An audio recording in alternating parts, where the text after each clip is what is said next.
жұмыс істеп жатырмын. Аллаға шүкір. Осы Алматыда қазір 20 жылдан бері жұмыстамыз. Бала шағам несібесін беріп жатыр. Осыған қуанамыз. Менің көшу себебім ол жақта жұмыс істеп, бұндай ақша таба алмаймыз. Айлық аз. Денімді не болған емес, жамандаған емес, ол жақта жақсы толы өскен жерім. Просто осы жерде балдарым қай жерде тоқ жүрсе, сол жерде жүргім келеді. Мен алдымда Бараколкада болашақ деген базар бар еді. Білмей тұрған, сол жерде сөніп пакет саттым. Потом қыздарды көріп, мороженое сатқанларын көріп, солай мороженеға шығып кеттім. Пай сатты. Жақсы өзіме ұнайды. Мынандай контейнер нелерге кіріп жұмыс істейін десем, отыра алмаймын бір жерде. Маған тез ақша түсіп тұру керек та, кішкене болса да. Әлген затымды аламын. Балдарым сабаққа барады, бірде сабаққа жіберемін, сразу базарға ұшамын. Кеште 5-те үйге барып кетемін. Отбасым, Аллаға шүкір, қолдасым бар. Болады деген балаларым бар. Аллам берген 3 ұл, 1 қызым бар. Осы жерде 156-шы мектепте оқиды балаларым. Қызым мен балам. Ұлдарым да жұмыста, заочный оқиды. Күніге неге істеп отқаннан, айлықлы жұмыстан мынада күніге 20 мыңлап табады. Бір кезде 30 мыңға дейін табасың. Бәрі мороженеға шығып кетпесін десем. Ну, болады. Шүкір істеу керек. Тынбау керек, да? Айқайлап тұру керек. Мороженое деп, балмыздағы жейміз деп елдерге бұлай реклама жасайды. Болады, шүкір алды. Рахмет деп алғысын айтып кетіп. Солар ұнайды. Біз айқайлап жүргенде ұнайды базарда кішкене күліп, бір жерде отырғым келмейді. Осылай күліп, елдерменен общение жасап сөйлестірмейді. Алматы мейірімді ана деп ойлаймын. Елдердің бәрі келіп, бәрін құшағына алып жатыр. Қазақстанда да менің туысқандарым, нелерім жұмыс жасап жатыр. Но біздер өзім күйеуім, жолдасым осы жақта жұмыс жасайды, бірге келдім. Енді осы жердің бір нанның тұзын тартқаннан кейін мен татып тұрады осы жер. Отырып сатсақ та болады ғой, жақсы ғой. Оған енді көп аренда төлейсің, қаражат керек. Балаларым аманлығын тілеймін болашақта. Еліміз аман болсын, тыныш болсын. Осылай жүре бергеніне де ризамын, Аллаға шүкір.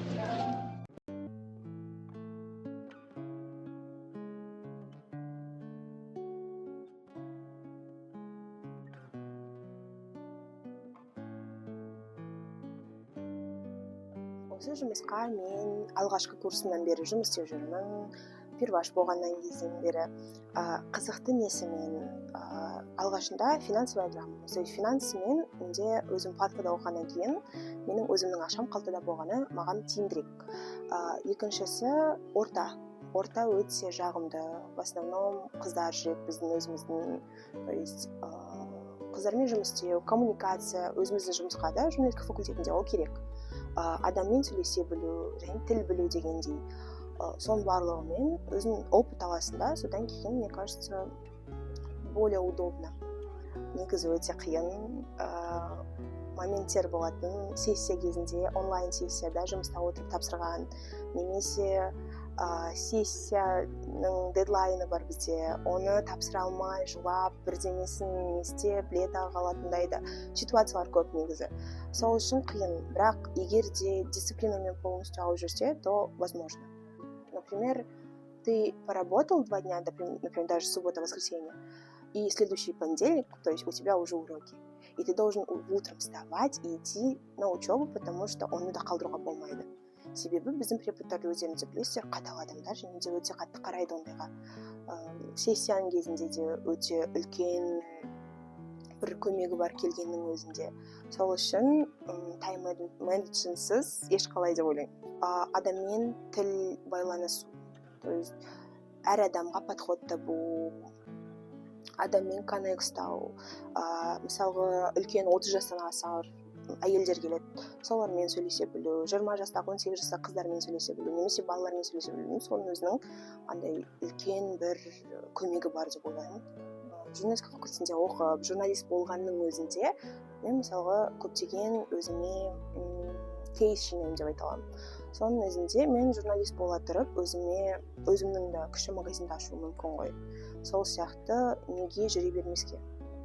Әсіресе егер де менің мысалға бастықтарым маған көмектессе, суббота-воскресенье шыға берсем, егер де неге жоқ. көбіне жаңа мамандық болғаннан кейін көптеген затты бізге үйретпейді.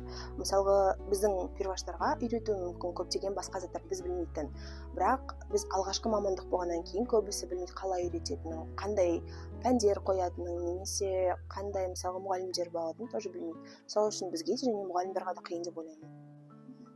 Және де андай мысалға киномедиадан трипаштарды сондай кішкене қиындау оларға, себебі олардың өзінің үлкен поколениясы жоқ та. Сол себептен бізде де солай деп ойлаймын. Қуанышыма орай, себебі өзім тілге жақын адаммын. Адамдармен сөйлесуге немесе бірдемеге мысалға қызығушылық көрсетуге мен өте қызықтымын, сондай түсініктен қарағанда. Және де ең қиыны сабақпен просто бірге алып жүру. Сабаққа уақытылы бару және жұмысқа уақытылы келу. Сол ең қиын деп айта аламын. Ал қалғаны оңай. Біздің мамандық андай ғой, кішкене оңайырақ, себебі тілмен жеткізесің әр затты. Ал мехмат сияқты мысалы егер де факультеттер болса, онда қиынырақ болушы еді деп ойлаймын. Өзіңнің ақшаң ыстығырақ, жақынырақ, ешкім дымдей алмайды. Өзіңнің ақшаны қайда жіберсең де жібере бересің деген сияқты. Бізде универдің өзінде оқудың өзі өте қымбат негізі. Универде факультетте оқып жүру және де мысалға күніне 4-5 сабақтың өзінде тамағыңды алу қымбаттау кішкене. Сол үшін өзіңнің ақшаңмен жүрген, мне кажется, оңайырақ болады. 2 аптада 4-мен шығамын. То есть суббота, воскресенье, сенбі және жексенбі күндер ғана шығамын. Соның өзінде 2 аптаға жететін сумма. Сіздердің стипендияларыңыздан 2 есе үлкен деп ойлаймын. Сол сияқты. Сабақ кезінде түсінбеушілік қалай істеймін, оны қалай істейді екен, ол не деген сияқты да, сондай көп моменттер бар. Мысалға бізде дизайн деген, веб-дизайн деген сабақ болды. Біз мысалға оны не екенін білмедік. Пока үйреніп, көріп, бүкіл не істемейінше біз оны білмедік. И сұрайтын адам да жоқ та мысалға. Сол сияқты немесе біз алдыңғы семестрда видео түсіргенбіз. Андай бейнеролик түсіргенбіз, соның өзінде кейбір терминдарды білмейтін кезде сұрайтын адам жоқ. Преподтан сонда ұстаздан сұрағанда андай болады ғой, студент болғаннан кейін ұйықтап қаласың, отырған кезде ұйықтап қаласың, немесе естімейсің дегендей. Сондай уақыттарда сұрасам кішкене ұят болады деп, біз де оны сұрай алмаймыз бір жағынан. Ал ең қиыны что бізден жоғары түлек жоқ шығар, сонысы қиын деп айта аламын. Қалғанынан оңайырақ та. Киім сатуда ең қызығы қыздар 2 көйлек көреді. И выбордың өзінде өте қиын болады. Мысалға екеуі де жарысып тұрса өте қиын. И қызықтысы біз жребий істегенбіз, тастағанбыз көйлекке. И жребийді қайсы түсті, соны алған. Өте қиын бұл. Обуш деген өте қиын. Бұның расходыдан көп негізі. Ненің обуштың. Баяғыда Алтынордадағы сауда жасап жатқан жерінде бір бала келді да маған сауда жасады. Сауда жасап тұрып, сумкасын тастап кетіпті. Сумкасында қалем бай ақша бар екен да, оны мен білмеймін. Кейін қайтып сол сумка 2 күннен кейін жаңа бала қайтып алып келді маған. Қайтып алып келді, апа, бірақ осы жерге келгенім рас деді. Бірақ точно білмеймін қайда тастағанымды деді ол. Соны сол жерге ол мынау сумкаң сенің, мынау сумка деді, бірақ мен сумкасын ашқан жоқпын енді. Сөйтіп ана сумканы алды да, сумканың ішінде қанша ақша бар мен білмеймін, бірақ та алды да қолыма 100 000 теңге ақша беріп салды. Жаңа бала. Рахмет сізге деп. 2 қыз бір бала асырадым, енді тәрбиеледім соларды. Тек олар оқыды. Біреу қызым программист бітірді. Одан кейінгі қызым, кішкентай қызым биыл 19-ға келді. Ол қызым енді оқып жатыр енді. Бала бірақ өзінің мамандығы бітірді, ол механик.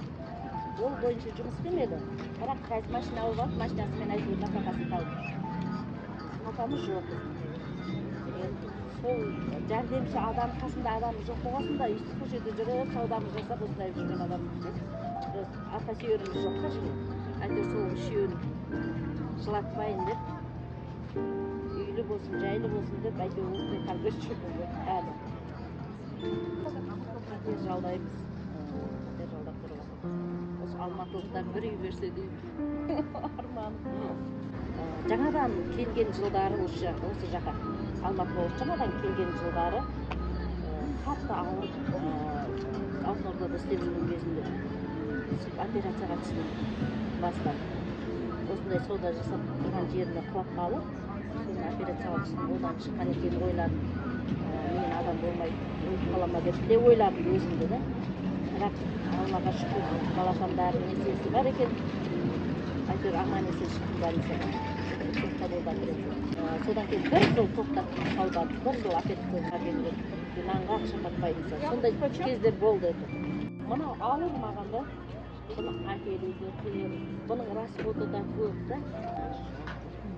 Жақсы басқа жұмыс болса ауысып кетер едім. Өзіме ыңғайлы болса деймін. Өнерімді шығарамаймын, ішімде жатады да. Сөйтіп қысылам.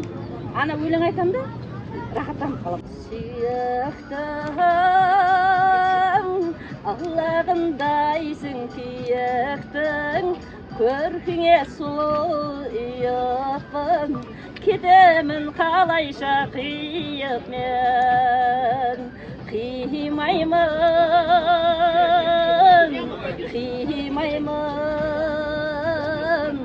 дүниеге сенсіз сыймаймын, әнімді саған сыйлаймын.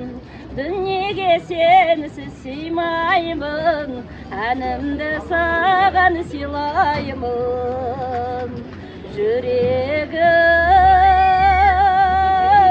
соғады-ау сен деп білемін, тапсаң шай өзіңе беремін, өмірдің жайнаған гүл едің. Қимаймын,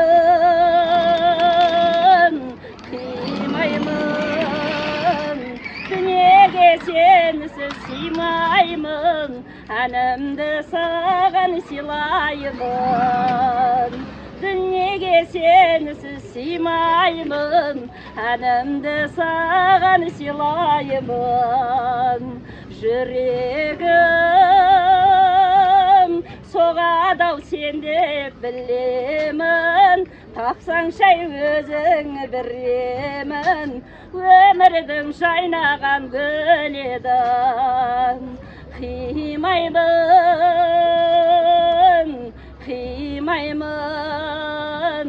дүниеге сенсіз сыймаймын, әнімді саған сыйлаймын.